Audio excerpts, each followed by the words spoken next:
A tiny lantern floats alone in a deep purple night sky, then hundreds more rise behind it. In this village, people don't wait for birds to migrate back, they wait for their spirits. Stay with me, because their secret might change how you see loss forever. In this video, you'll discover how this village prepares for migrating spirits, what happens on the night they return, and the one rule no one dares to break.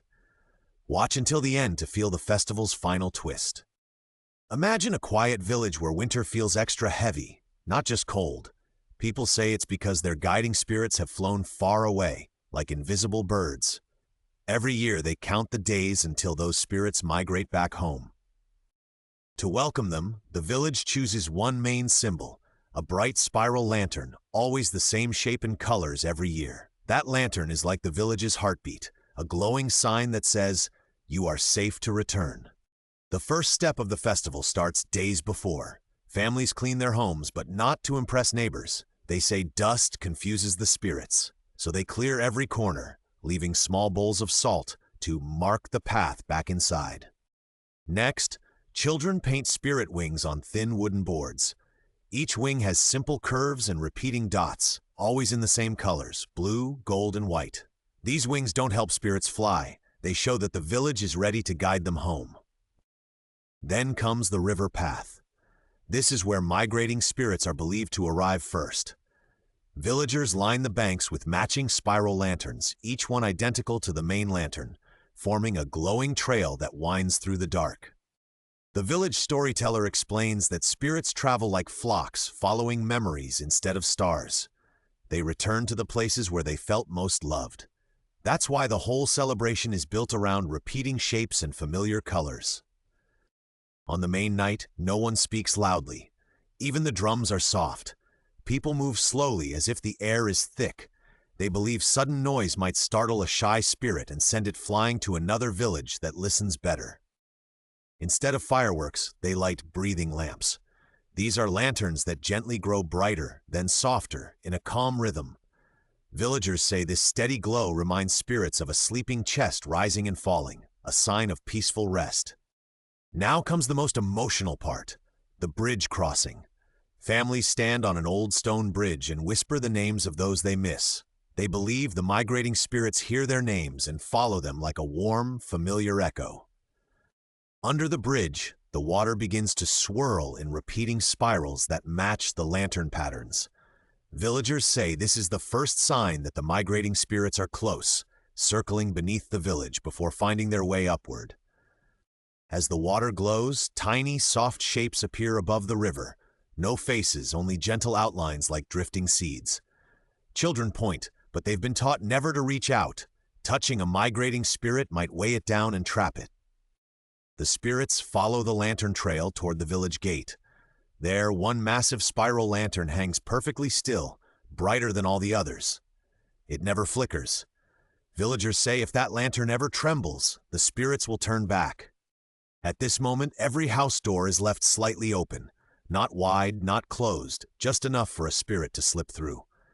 If a door slams by accident, tradition says you must ring a bell 3 times to apologize and reopen the path.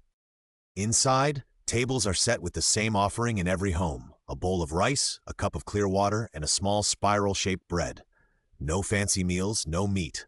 They believe migrating spirits are tired and need simple, light food. One by one, families sit in silence and imagine which migrating spirit might visit them. A grandparent? A distant ancestor they never met?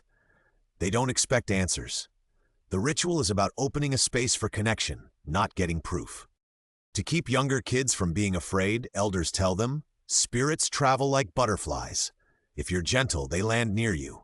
So children place paper butterflies on the floor, hoping a migrating spirit will rest there for a moment. There is one rule everyone respects: never call a spirit by command, only by invitation. They never say, "Come here now." They say, "If you are traveling and tired, our door is open." That choice matters deeply to them.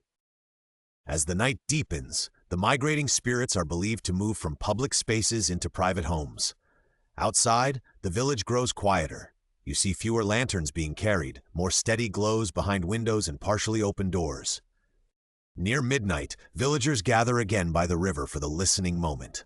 No music, no drums, just the sound of water. They believe if you really listen, you can feel which spirits decided to stay the night. The storyteller then reminds everyone, migrating spirits don't return to scare or test them. They return to remember and be remembered.